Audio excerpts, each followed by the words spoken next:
කතාව වෙනස් කරනවා. විශේෂයෙන් දෙදෙනෙක් අතර තුන්වන කෙනෙක් කෙනෙකුට.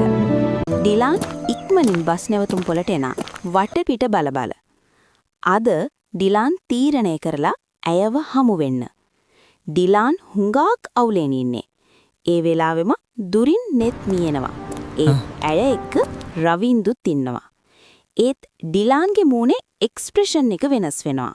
ඒ අතර නෙත්මි අසීර විදිහට hina වෙනවා. වචන සරලයි. ඒත් හැඟීම් ගැඹුරුයි. ඩිලාන් මේ රවින්දු. Hi bro. Hi. අපි ඊයේ හමු වුණා බස් එකේ. එහෙමද? ඔව් අහම්බෙන් වචන සරලයි. ඒත් හැඟීම් ගැඹුරුයි. අත් මෙතනට අලුත්ද? ඔයා වගේම. අපි අද කොෆි එකක් බොන්න යන්න හිතාගෙන හිටියේ. නෙත්මි, අද කොෆි එකක් බොන්න එනවා නේද මාත් එක්ක? ඒ අතරේ නෙත්මි මෙහෙම හිතවනවා. මට දැන් කාවද තෝරාගන්න වෙන්නේ?